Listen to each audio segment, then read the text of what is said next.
Assalamualaikum and hi everyone. So, this is a video presentation for the subject Chem 260 for the experiment Gas Chromatography. We start off from the group members. The group members consist of 3 people from Ahmad Adam Muklis bin Roza Effendi, which is me, Danish Haiman bin Muhammad Haidar, and also Muhammad Izzat Adam bin Khairul Anwar.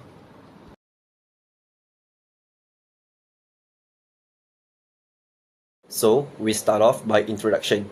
So, the definition of chromatography is technique to separate and analyze chemical mixtures. So, there are 2 main parts, which are mobile phase and also stationary phase. For mobile phase, which consists of gas from helium or nitrogen, it moves the sample.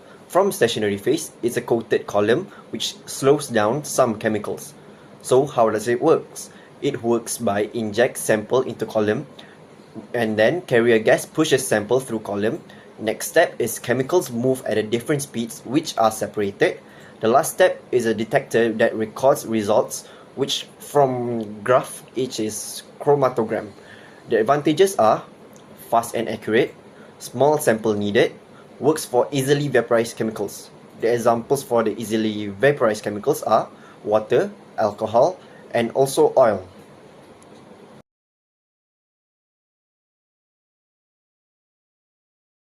So, the next part is the objectives.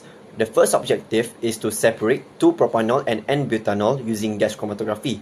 The second objective is to identify unknown compounds by comparing retention times with standard mixtures. The last objective is to study the effect of column temperature on retention time and peak resolution.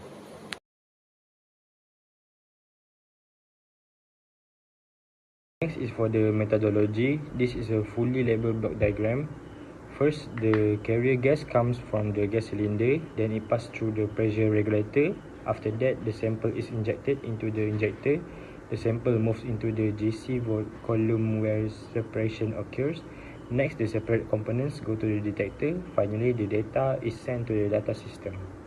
This is what happened in the gas chromatography. The first one, the carrier gas cylinder.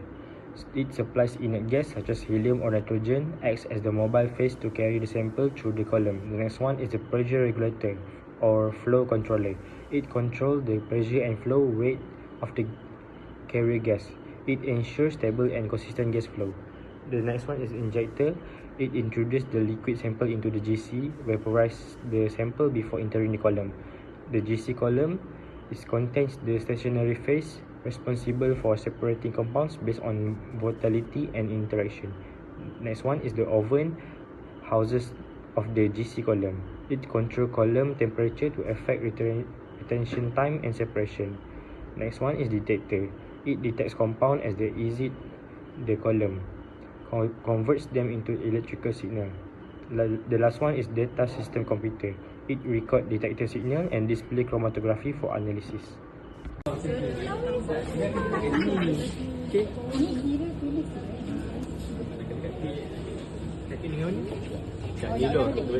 Ni ada control kan.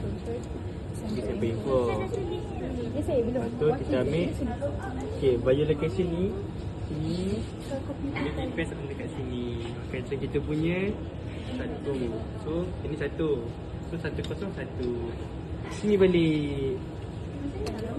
Ini 101. Lepas tu pergi kat sample name, letak nama korang punya standard apa? Standard mixture. Tulis.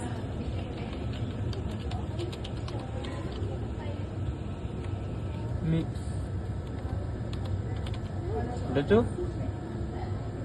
Lepas tu dekat bawah ni korang tukar yang unknown sample tu kepada standard mixture. Unknown sample je tukar.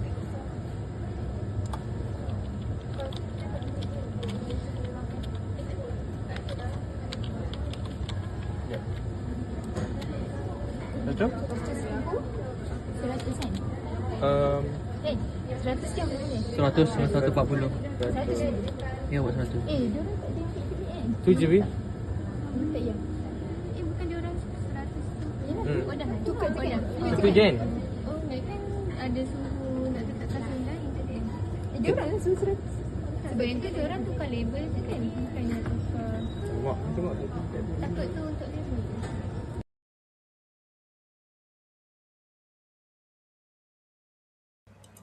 Based on the result, propanol shows a peak at a retention time of 2.716 minutes, meaning it comes out of the column faster because it interacts less with the stationary phase, while N-butanol appears at a retention time of 5.982 minutes, which is longer because it has a bigger molecule and stronger interaction with the stationary phase.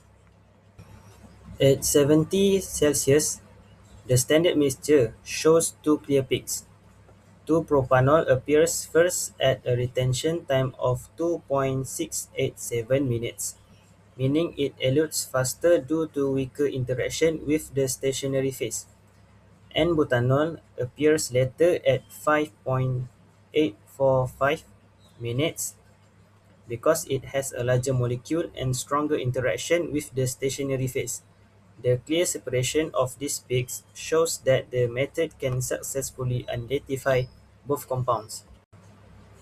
The chromatogram of the unknown sample at 70 Celsius shows a single high-intensity peak at a retention time of 5.982 minutes with a peak area of 99.78%, indicating that the sample mainly contains one compound. When compared with the standard results, this retention time closely matches that of N-butanol, which elutes at around the same time under the same conditions. The absence of significant additional peaks suggests minimal impurities. Therefore, the unknown sample can be confidently identified as N-butanol with high purity. From the table, as the oven temperature increases, the retention times of both 2-propanol and N-butanol decrease because higher temperature increase analyte volatility and reduces interaction with the stationary phase. At 70 Celsius, 2-propanol elutes at 2.716 minutes, while N-butanol elutes at 5.982 minutes, giving a large difference in retention times and resulting in the highest resolution and best separation. When the temperature is increased to 100 Celsius, the retention times decrease to 2.281 minutes for 2-propanol and 3.3 minutes for N-butanol. The peaks move closer together, so the separation is still acceptable but the resolutions becomes moderate. At 140 Celsius, both compounds elute very quickly, with retention times of 1.96 minutes for 2-propanol and 2.236 minutes for N-butanol. The peaks are very close to each other, causing overlap and giving the lowest resolution. Overall, this shows that increasing oven temperature shortens analysis time but reduces resolution, while lower temperature improves separation.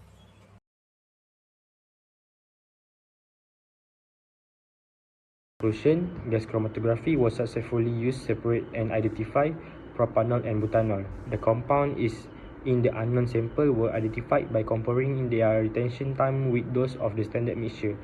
The experiment demonstrates the column temperature plays an important role in controlling retention time and peak resolution. Overall, the objective of the experiment was successfully achieved, and gas chromatography proved to be an effective technique for the analysis of volatile organic compounds.